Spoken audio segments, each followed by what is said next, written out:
দ্রৌপদী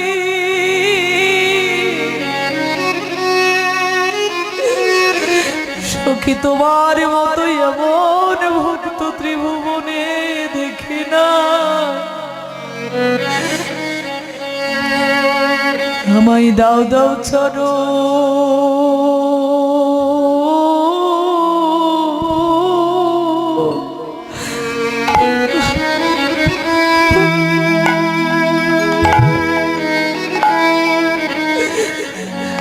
সকল চরণ ধুলি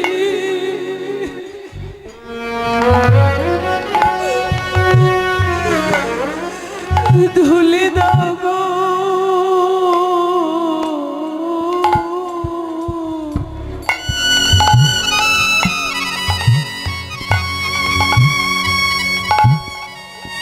ওহে দ্রৌপদী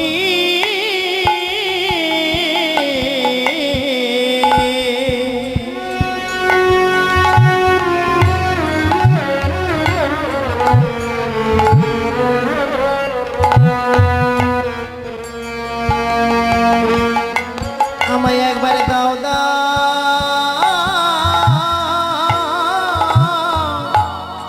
চরণ।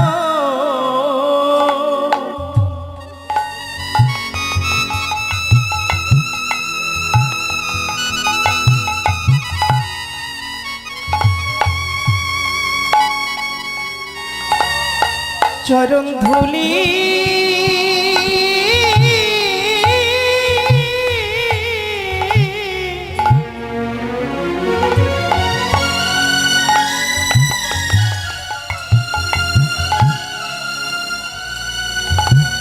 চরণ ধুলি দাও গো।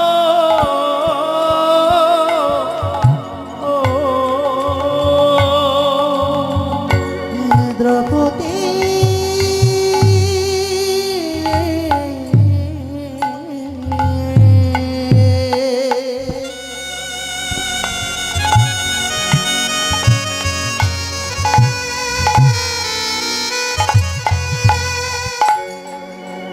আমায় দাও দাও তোমার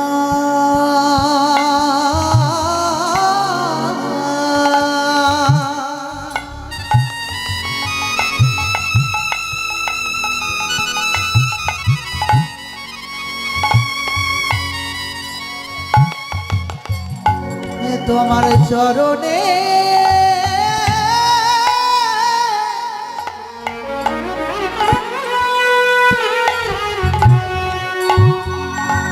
তোমার চরণের ধুলি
চরণ ধুলি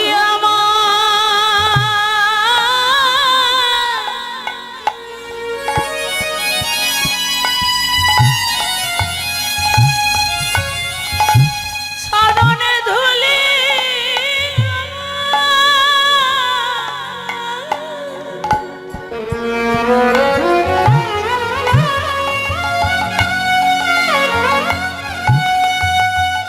চরণ ধুলি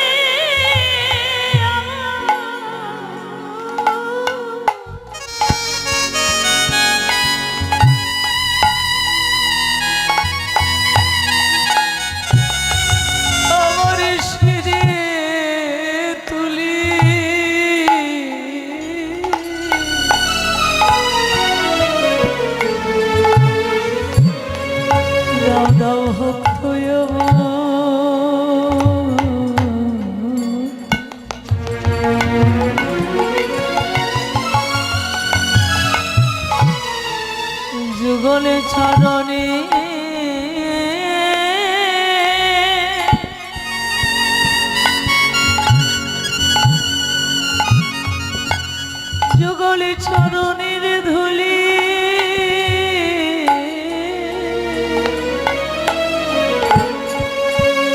ওরে ধুলি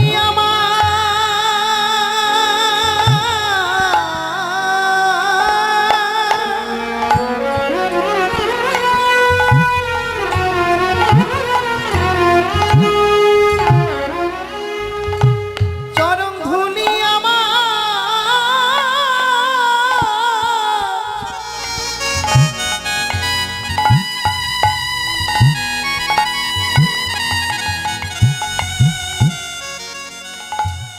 আমার মাথায় তুলি গো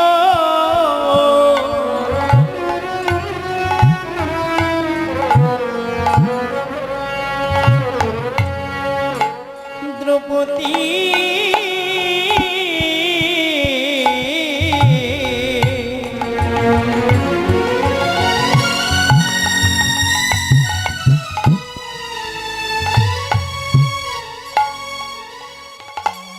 একবারে দাও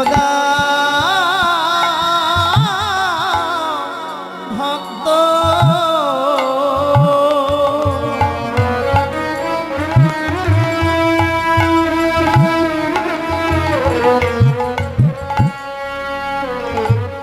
দুটি চরণে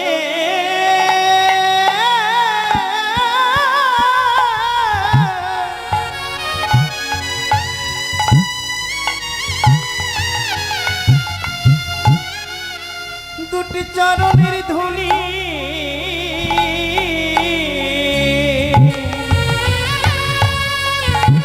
ভক্তের ধুলি বড় হরি বল হরি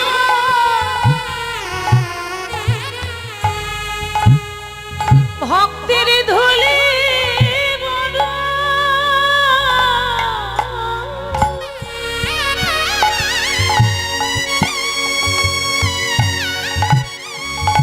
ভক্তের ধুলি বড়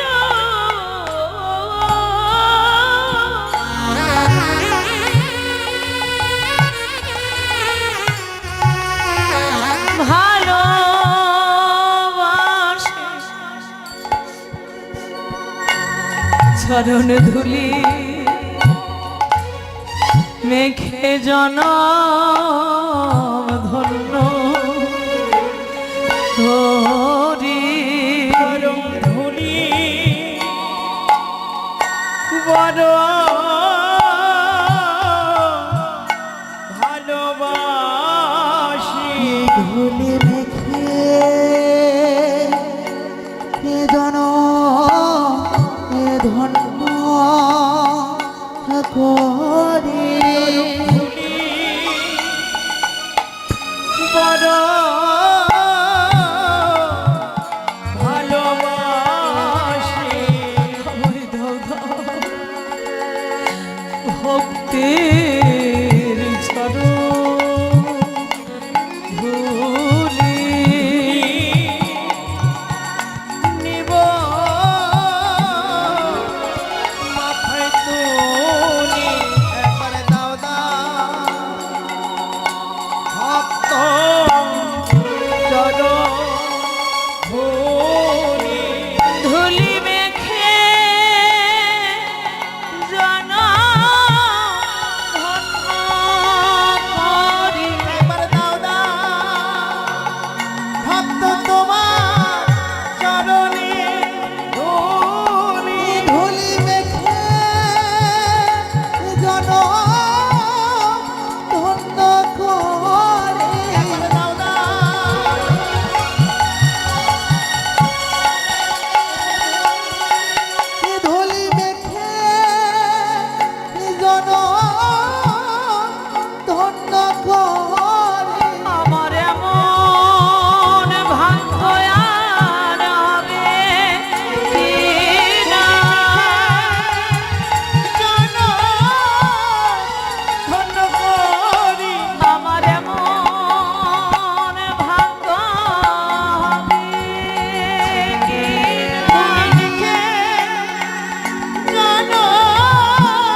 একবার দাও দাও ভক্ত তোমার চরণ ধুলি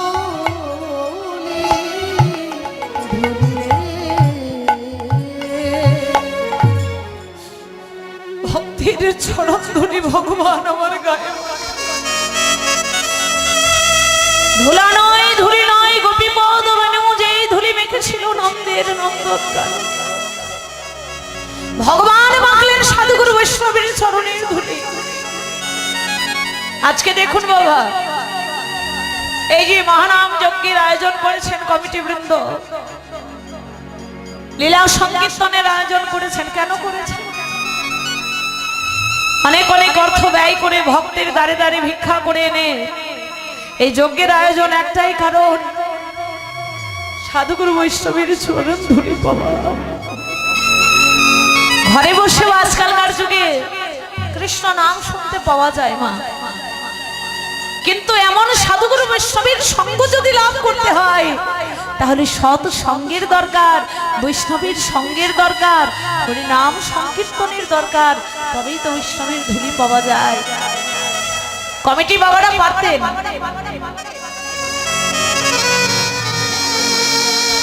হে জয় রাধে।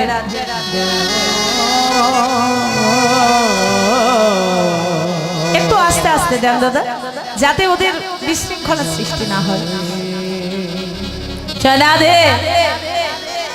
এহেন সাধুগুরু পাওয়ার জন্য হয় শুধু আমরা এখানে আসিনি বাবা, আমরা শুধু আসিনি, এখানে ভগবানও এসেছেন।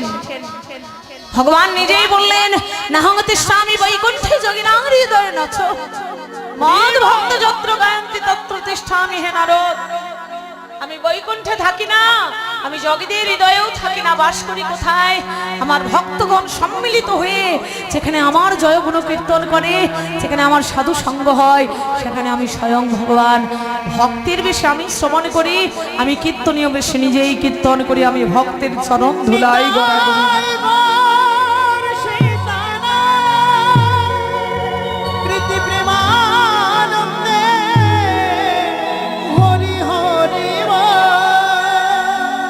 জয় রাধে। এই ধুলি মাখলেন আমার স্বয়ং ভগবান। এবার পাঞ্চালী কৃষ্ণের অনুমতি নিয়ে পুনরায় দাদুর ঘরে প্রবেশ করলেন।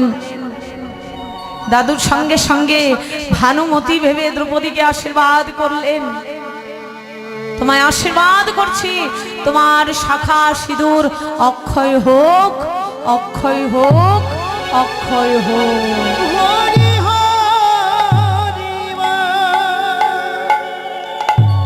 মনের আনন্দে পাঞ্চালী আর কি করবে বাবা, নাচতে নাচতে এইবার নিজের কণ্ঠটা ভুলে ফেলেছে,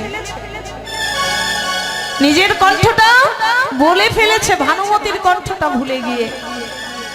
জয় রাধে। আর যেই কণ্ঠ বের করেছে, দাদু বুঝতে পেরে বলছে, দ্রৌপদী হে কি, এত গভীর রাত, আমি আসতে বলেছিলাম ভানুমতিকে, তুমি কথাটা জানতে পারলে কি করে? আর মা দেখবেন কারোর বাড়িতে যদি ডাকাতি হয়, ডাকাত দল যখন ডাকাতি করতে আসে, তখন যারা সরাসরি ডাকাতি করে তারা কিন্তু সরাসরি আপনার বাড়ি ঘর দেখে যায়নি, আপনার বাড়ি ঘর তারা সরাসরি দেখে যায়নি। যিনি বাড়ি ঘরটা দেখে গিয়েছে, কোথায় আলমারি আছে, কোথায় টাকা আছে, কোথায় গয়না আছে, সে কিন্তু ডাকাত দলের সাথে আসে না। সে কি করে? সে বাইরে আড়ালে দাঁড়িয়ে থেকে ডিরেকশন দেয়, যা ওখানে টাকা আছে, ওখানে গয়না আছে, ওই বিছানার তলে অর্থ আছে, এগুলি দেখিয়ে দেয় বাইরে থেকে একজন। আর আমার দ্রৌপদী এসেছে সেই কাজটাই করতে। কি করতে বাবা? ওই যে বলে না, চোরের উপরে বাদ পারে। জয় রাধে। ভানুমতির আসবার কথা ছিল, এলো কে? দ্রৌপদী। আর ডিরেকশন যিনি দিয়েছেন তিনি অনন্ত কোটি ব্রহ্মাণ্ডের মালিক, ভক্তের হৃদয় চোরা আমার শ্রী গোবিন্দ। পাশে দরজার এক কোণে দাঁড়িয়ে আছে, আর দ্রৌপদী বারবার করে দিচ্ছে। দাদু বলছে কি ব্যাপার, দরজার দিকে চাইছো কেন, ওখানে কে আছে? বুঝতে পেরেছি দ্রৌপদী, যে কাজ জগতের অন্য কেউ করতে পারে না, যে কথা কেউ কোনোদিন জানতে পারে না, জানবার কথা শুধুমাত্র একজনের, আমার মনে হয় সেই ওই দরজার পাশে দাঁড়িয়ে আছে কৃষ্ণ।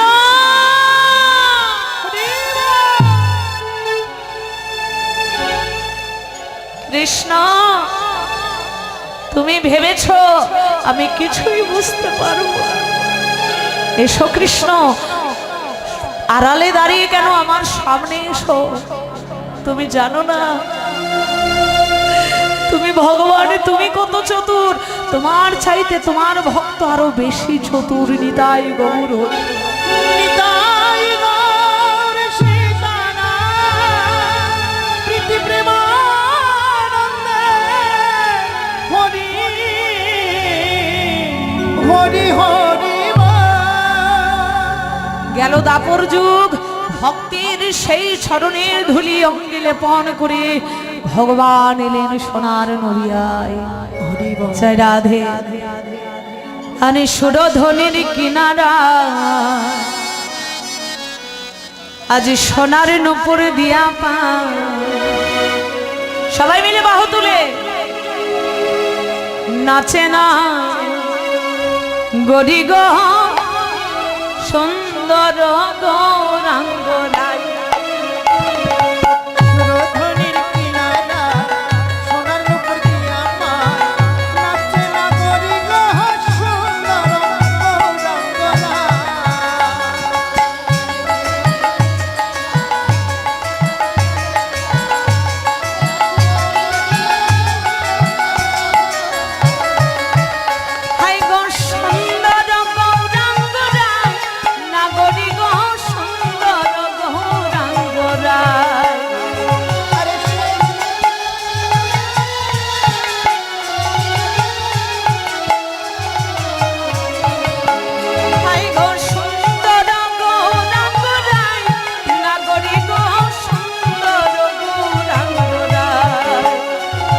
সুরধ্বনির কিনারায় সোনার নুপুর দিয়া পা।